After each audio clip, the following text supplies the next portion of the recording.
నెహెమ్యా రాసిన గ్రంథంలో 20వ అధ్యాయము వచనము చూస్తే, అందుకు నేను ఆకాశమందు నివాసినై దేవుడు తానే మా ప్రయత్నములన్నీ సఫలముచ్చు కనుక ఆయన దాసులమైన మేము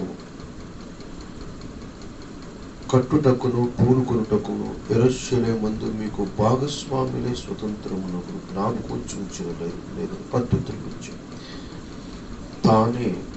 దేవుడు తానే మా ప్రయత్నములన్నిటినీ సఫలము చేయ. దేవుడు మన ప్రయత్నాలన్నీ సఫలపరుస్తాడు.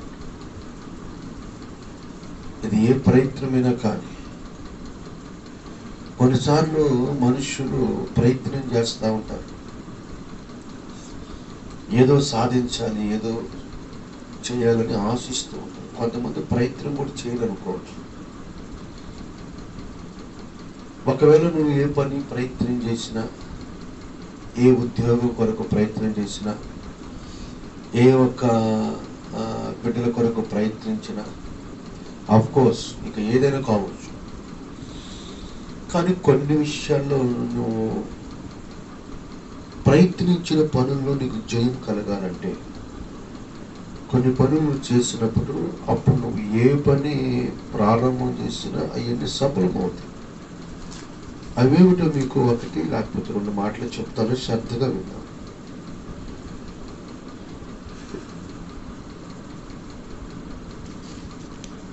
నేను ఆకాశ మండలందని దేవునికి ప్రార్థన చేసి రాజుతో సమూహమందు ఉందని దేవుని ప్రార్థన చేసి, అంటే ఇక్కడ గమనించండి, రాజు అనే మాట ఉంది. రాజుతో సమూహమందు నేను దయనొందించాను. ఈ రాజు ఎవరు? అతనికి అధికారిగా ఉన్న రాజు కావచ్చు, కానీ మనకు రాజు ఎవరు? మన రాష్ట్రానికి ముఖ్యమంత్రి ఎవరు? చంద్రబాబు నాయుడు. అలానే ప్రతి ఒక్క మానవుడికి, యేసుక్రీస్తుని అంగీకరించిన ప్రతి ఒక్కరికి యేసుక్రీస్తు రాజు.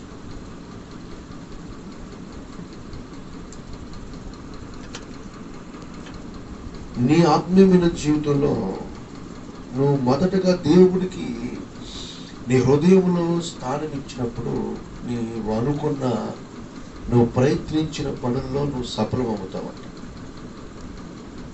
నేను అన్న మాట తీసేసేసి దేవుడు అన్న మాటని మనం కలపాలి. ఎప్పుడు చూసినా నేను నేను మేము అన్న పదం ఉండకూడదు. ఎందుకంటే నీ శక్తి, నీ బలము, నీ తెలివి, నీ జ్ఞానము ఎందుకు పనికిరాదు. ఒకవేళ నువ్వు దేవుణ్ణి గనక అంగీకరించి నీ హృదయంలో ఆయనకు ఒక స్థానం ఇస్తే, నువ్వు దేవుణ్ణి మనస్పూర్వకంగా ఆయనకి నీ హృదయంలో చోటిస్తే, నువ్వు ఏ పని ప్రయత్నించిన ఆ పనిలో నువ్వు సఫలమవుతావు.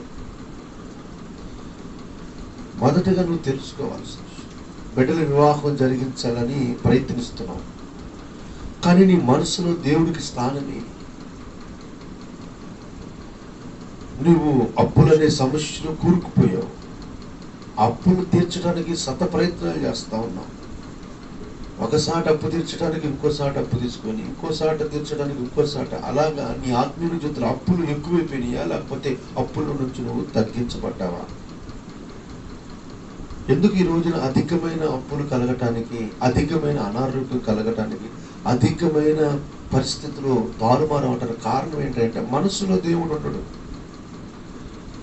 నువ్వు దేవుణ్ణి నీ మనస్సులోకి ఎప్పుడైతే స్వీకరిస్తావో, అందుకని బైబిల్లో ఉండేది, నీ పూర్ణ మనసుతో, పూర్ణ ఆత్మతో, పూర్ణ శక్తితో, పూర్ణ బలముతో నీ దేవుడైన యెహోవాని నువ్వు సేవించాలి. అందుకని దేవుడు అంటాడు, ఇదిగో నీవు నీవు నీవు నన్ను నీ హృదయంలో, మనసులో నెమరు వేసుకొని నన్ను కనుక నాకు అవకాశం ఇస్తే, ప్రకటన గ్రంథంలో ఉండేది, తలుపు యొద్ద నేను నిలబడి తట్టుచున్నాను, ఎవడైనానో తలుపు తీసిన ఎడల నేను అతనితో కలిసి అతనికి కావలసిన సహాయాన్ని నేను అందిస్తానన్నాడు. ఈరోజు నీ మనసులో ఎవరు చోటిచ్చావో, నీ మనసులో దేనికి నువ్వు ప్రాముఖ్యత ఇచ్చావో, అవన్నీ పక్కన పెట్టి ముందు దేవుడికి ప్రాముఖ్యత ఇచ్చినప్పుడు, నీ హృదయంలో దేవుడికి స్థానం ఇచ్చినప్పుడు నీ ప్రయత్నాలన్నింటిలో నీకు జయగలిగింది. అది ఎటువంటి క్లిష్టమైన, కష్టమైన, నష్టమైన, ఇబ్బందికరమైన పరిస్థితులైనా కానీ వాటిని మారుస్తాడు దేవుడు. ఎందుకంటే మనుషునికి అసాధ్యము కానీ దేవునికి సమస్తమును సాధ్యమే. సాధ్యపరిచే దేవుడు, సఫలపరిచే దేవుడు, మేలు చేసే దేవుడు, స్వస్థపరిచే దేవుడు, ఆశీర్వాదాలు అనుగ్రహించే దేవుడికి నీ హృదయంలో నువ్వు చేర్చుకోవాలి. ఎవరన్నా ఏదైనా తిడితే మాత్రం పగ, కొన్ని సంవత్సరాలుగా ఎప్పుడు అదే పగ పెట్టుకొని కొంతమంది ఉంటారు. ఏదన్నా ఒక పెళ్లిలో కానీ, ఒక ఫంక్షన్లో కానీ, లేకపోతే ఎక్కడైనా ఏదైనా ఒక చిన్న అవమానం చేస్తే అదే గుర్తు పెట్టుకుంటారు. ఎవరన్నా కోపంలో ఏదన్నా సరదాగా ఒక మాటను అదే మనసులో పెట్టుకుంటారు. కానీ అలాగా దేవుడిని నువ్వు మనసులో ఎందుకు పెట్టుకోలేకపోతున్నావు? నా సహోదరులారా, ఈ యూట్యూబ్ ఛానల్లో, ఈ లైవ్ కార్యక్రమంలో ఏకీభవిస్తున్న మీతో పరిశుద్ధాత్మ దేవుడు మాట్లాడుతున్నాడు. నీ మనసులో దేవుడికి నువ్వు అవకాశమే, నీ ప్రతి ప్రయత్నాన్ని దేవుడు సఫలపరుస్తాడు. అంత మాత్రమే కాదు, ఇంకొక మాట చెప్పి నేను నీకు ప్రార్థన చేస్తాను. నీవు ఎప్పుడు తిరిగి వచ్చేదవు అని అడిగావు. అంటే నీవు వెళుతున్నప్పుడు, నువ్వు వెళ్ళే పనిలో నీ కార్యములు సఫలపరచబడాలంటే నువ్వు ఎక్కడికి వెళుతున్నావో అక్కడికి నీవు దేవుణ్ణి తీసుకుని వెళ్ళాలి. నీ ఆలోచనలు, నీ తలంపులు, నీ ఉద్దేశాలు, ఒక పని మీద నువ్వు వెళ్తున్నావు, జరిగిద్దా జరగదా అనుకుని పక్కన పెట్టుకో. ఆలోచన జరిగిద్ది అని వెళ్ళిపో. ఇలాగ ప్రారంభం చేయాలనుకుంటున్నాను, ఈ కార్యక్రమానికి దేవుడు తోడే ఉంటాడని నమ్మకంతో పని ప్రారంభం చేయి. నీ అవిశ్వాసం, అపనమ్మకమే నీ కొన్ని కార్యక్రమాలని ఆపేస్తుంది. మనకి పక్కన ఉండే వాళ్ళు కూడా మనల్ని అవిశ్వాసం నడిపి చేసే పనులు చేయకుండా ఆపేస్తాం. ప్రతి విషయంలో నీకు ఆటంకం కలిగిద్ది, కానీ నువ్వు ముందుకు వెళ్ళిపోవాలి, వెనక్కి తిరిగి చూడకూడదు.